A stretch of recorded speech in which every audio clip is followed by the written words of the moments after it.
Nako, eto mga kababayan, karma na si Pastora. Napaluha.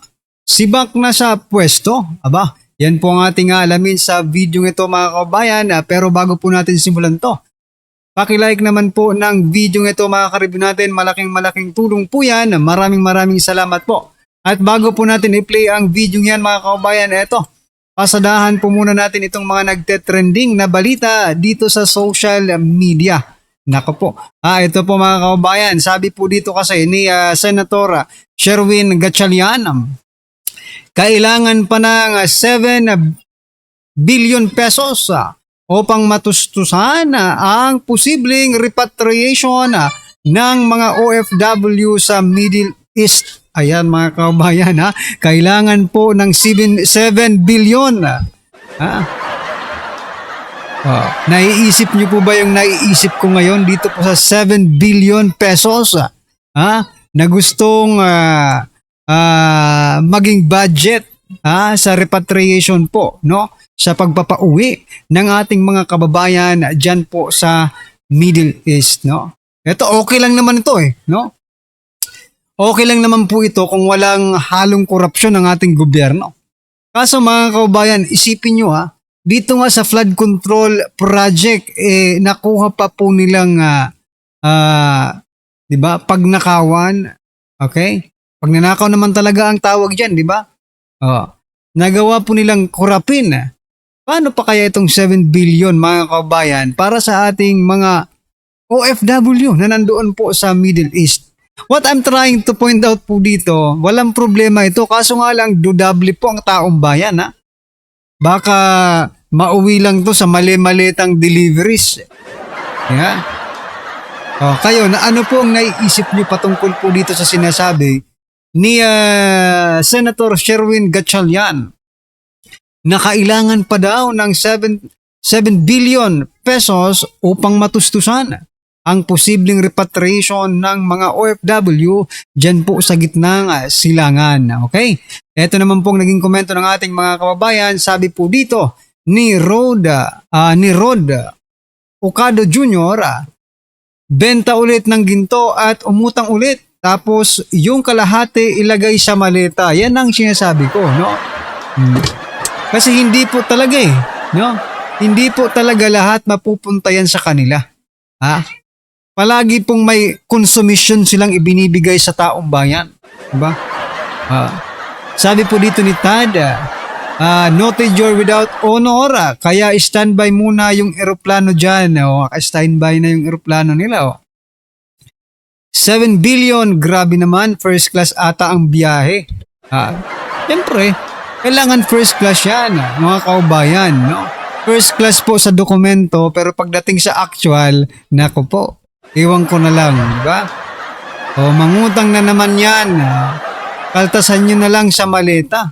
Pwede rin, diba? Kasi trillion naman po yung ano nila Trillion naman po yung allegedly, no? Na pondo ng, hindi allegedly, talagang yung pondo ng flood control, umabot po sa trillion, diba? So bakit kaya hindi na lang muna nila bawasan yung mga maleta nila? Saan nakalagay yon 7 billion sa maleta na naman? Aba, wala na pera, nasa maleta na kasi. Uy, paldo na naman. Paldo na naman sila. Restitution from flood control anomaly, mastermind. Pasaulin nyo na. Ipasaulin nyo na yung pera. Sabihan nyo yung mastermind na, boss, isaulin nyo na po yung pera ng flood control kasi nangangailangan na po yung ating mga kababayan sa gitlang silangan dahil po sa giyera. Kailangan na po nilang makauwi, boss. Yung mastermind pong kausapin nyo. Nako po. Gold na eroplano ang sasakyan nila. Kolektahin sa mga nabigyan ng mga maleta, correct? Kasi ano dito, diba, 7 billion po ang kailangan para mapauwi ang ating mga kaubayan na nasa gitna po ng giyera, dyan po sa gitnang silangan. Okay? Ang sunod naman po na na pronouncement, kailangan po nating mangutang dahil wala pong pera ang ating bayan. Nako po. Para mapauwi po sila, kailangan po nating umutang ng 7 billion. Aba, gawin na po nating 10 billion kasi para naman may allowance. May allowance para sa mga hinayupak ng mga kawatan. Diba? Anyway, ano po ang inyong opinion dyan mga kabayan? Just comment down below dito sa sinasabi ni Senator Sherwin Gatchalian. At eto, bago po natin i-play yung video mga kabayan, eto, pasadahan din po natin itong post, no? Eto po, sabi po dito kasi mga kabayan ni Justice Noel Tiham, retired Supreme Court Associate Justice. Sabi niya po dito, mabilis ang pamahalaan sa pagsuko ng soberanya ng Pilipinas sa pamamagitan ng pagdala sa isang dating Pangulo sa isang dayuhang hukuman. Okay? Mabilis daw mabilis ang aksyon. Okay? Ngunit, tila mabagal at walang aksyon pagdating sa pangangailangan ng mga Pilipino naipit sa giyera. Palakpakan po natin. Diba? Kung soberanya po ang ating pag-uusapan, no? Yun na nga po ang sabi ni retired Supreme Court Associate Justice Tiham, no? Na madali, ang dali-dali niyong ipadala si former President Duterte. Ngayon naman, ang hirap niyong sabi niya dito, mabagal ang inyong aksyon, no? Kahapon po i-share po natin yung hearing po ni Congressman Senator Dante Marcoleta patungkol po sa repatriation. Di ba? Napakabagal nga. Isipin nyo mga kabayan, 1,000 plus po ang nag-request ng repatriation. 60 pa lang ang nasa on the way. Nako, on the way. On the way po yun mga kabayan. Ay grabe, no? Totoo po itong sinasabi Dito po. It is a fact. Baka sabihin naman ng mga mainstream media, fake news yang si Justice Noel Tiham. Tingnan nyo naman ang sitwasyon natin ngayon. No? Kung fake news ba siya, di ba? Ito pong naging komento ng ating mga kabayan patungkol po sa naging pahayag ni retired Supreme Court Justice Tiham. Sabi po dito, sana naman na ay may magawang tama ang Supreme Court nangyari kay PRRD. Nangyari na pong nangyari at nandun na po si former President. Sana ang mag-focus na ang gobyerno natin dito po sa nangyayaring ito. Sa kaguluhan sa ating bansa, maging po doon sa ibang bansa ay apektado rin tayo, no? Especially po yung mga basic needs, no? Gasolina at iba pa, nagsisitaasan na po mga kababayan. So, sabi naman po dito ni Andre, yung eroplano ginamit papunta The Hague, baka pwede gamitin ulit para sa mga OFW na uuwi. Okay nga, tama po, di ba? Even po yung yung jet, 'di ba? May mga jet to kayo pong may mga politikong may mga private jet, no? Ipahiram niyo na. Kahit malang makasakay kayo ng ilang Pilipino, okay na 'yon, 'di ba? Yung jet ni former Congressman Saldico, pahiram niyo na 'yan, 'di ba? Yung eroplano na ginamit, hindi yata kakayanin ng eroplano, pero pwede na rin, 'di ba? At least, 'di ba? Yung eroplano na ginamit sa pagdi-deliver ng mga maleta, di ba? Ipagamit nyo na. Pero it's not, hindi po ganun kadali yun. We're just trying to say something, mga kabayan, na gumawa naman sila ng paraan, di ba? Hindi po yung mag-antay na lang kayo muna dyan, di ba? Magtago na lang muna kayo dyan. Because it is not the solution. No, it is not the, sabagay, solution naman yun, pero it's not a long-term solution for them, di ba? Kailangan talaga nilang makauwi sa Pilipinas, so gawan po ng paraan ng gobyerno. Okay? Sabi po dito, Supreme Court is sleeping with the enemy. Ano na? Ano na daw, Supreme Court, galaw-galaw. Dahil sa malita, ang punot dulo, very worst administration ever, bangag admin. Anyway, speaking of President Bongbong Marcos Jr., nandun na po siya pupunta daw sila sa New York ni First Lady, mga kaubayan, no? Sabi nga sa isang komento ni retired General Orlando De Leon, no?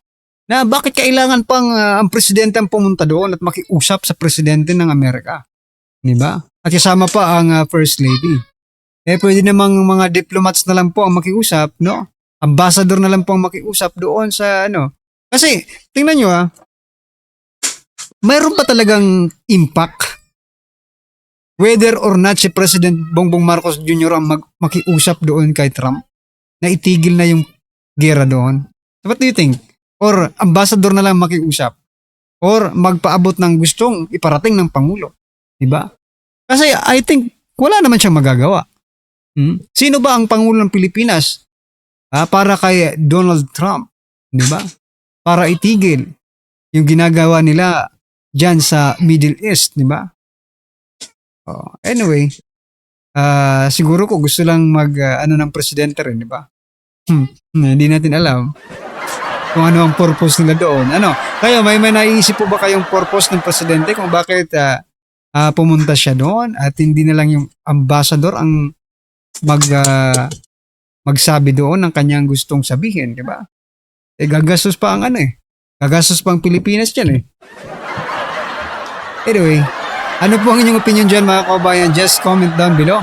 At eto naman po mga kabayan, pasadaan na po natin yung video. Pasok. Patungkol po ito kay Abante. Eto na. Ito ang balitang viral trending ngayon sa mundo ng social media na dapat malaman ng taong bayan. Sino ka ba para magsalita sa 2028? Umani na matinding reaksyon ng pahayag ni Pastor Abante nang hindi niya umano susuportahan si Vice President Sara Duterte kung sakaling tumakbo ito sa pagkapangulo sa 2028. Matapos ang nasabing pahayag, mabilis nagbigay ng reaksyon si Davao City 1st District Representative Paulo Duterte at tinanong ang kredibilidad ni Abante sa usaping pambansa. Gaano kaya ito katotoo mga kapanig? Ating alamin. Pero bago natin simulan ng balitang ito, kung bago ka pa sa aking channel, ay huwag mong kalimutang mag-like, mag-share, mag-comment at mag-subscribe. At click the notification bell para lagi kang updated sa mga bago naming mga video.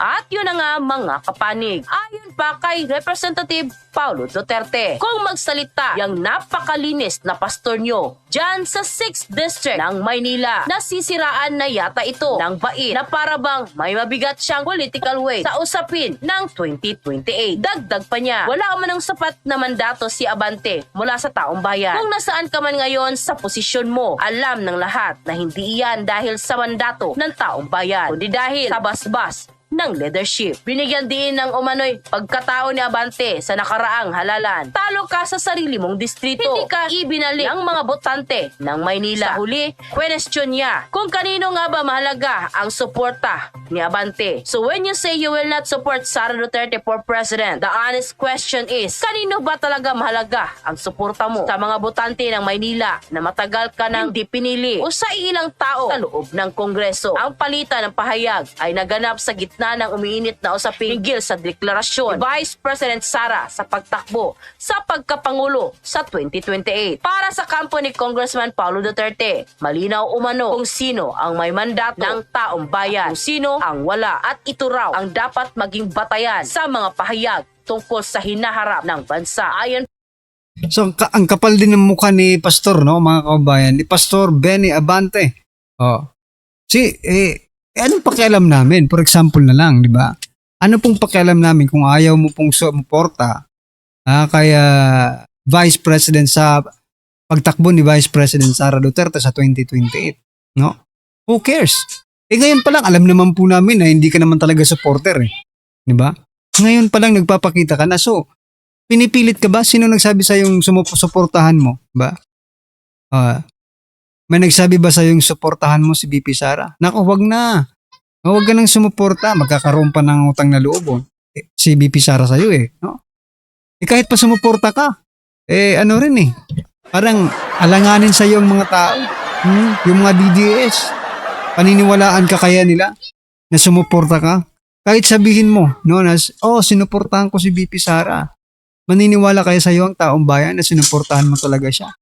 Or hanggang salita ka lang? At anyway, no, hindi po namin kailangan ng suporta mo para kay BP Sara. Okay? Mas maganda nga hindi mo na talaga banggitin yan No? At hindi ka na pumunta sa panig ni BP Sara pagdating ng panahon. Bakit? Baka mahaluan pa yung mga mabubuting di ba? Yung mga mabubuting supporter, baka mahaluan ng mga alanganing supporter. Yan, mabulok lahat. Di ba? pa sa inilabas na opisyal na balita. Ang balita ngayon sa kanilang official Facebook account. And I quote, "Kung pulong binanatan si Abante. Sino ka ba para magsalita tungkol sa 2028? Binatiko si Davao City 1st District Representative Paulo Pulong Duterte ang mga naging pahayag ni Pastor Benny Abante kaugnay sa kanyang pagtangging suportahan si Vice President Sara Duterte sa 2028 presidential election. Sa isang pahayag, kwestiyon ni Pulong ang umanay pulawid ni Abante at ang karapatang hindi magbigay ng opinyon sa darating na halalan. Kung magsalita yung napakalinis na pastor na yan, 6th District ng Maynila, na hindi raw suporta kay BP Sara sa 2028, nasisiraan na yata ito ng bait para bang mabigat na political weight sa usapin ng 2028. Binigyan din ang naging pagkatalo ni Abante sa nakaraang alalang bilang patunay na umano ng kawalan nito ng mandato mula sa taong bayan. Pastor, malinaw naman, record, talo ka sa sarili mong distrito noong 2025 election. Hindi ka ibinalik ng botante ng Maynila. Dagdag pa niya, ang kasalukuyang posisyon naman ni Abante ay hindi bunga ng direktang mandato ng mamamayan, kundi ang suporta ng liderato ng Kongreso. Kung nasa So, totoo naman mga kabayan, di ba? Hindi naman talaga nanalo po itong si Abante. No? Dapat nga dito, tanggalin no? Sibakin dyan mga kabayan at yung paupuin ay yung totoo pong nanalo noong nakarang eleksyon. Kaso nga lang, he is being appointed by the COMELEC, di ba? Yung po ang sinasabi ng ating mga kabayan, si Abante po ay hindi nanalo. Siya po ay inappoint ng COMELEC. Kaya, anyway, ano pong inyong opinion, reaksyon patungkol po sa video ito? Just comment down below mga kabayan. At syempre, huwag pong kalimutang i-like at i-share po ang video ito. Malaking tulong po yan mga kabayan. Maraming salamat po.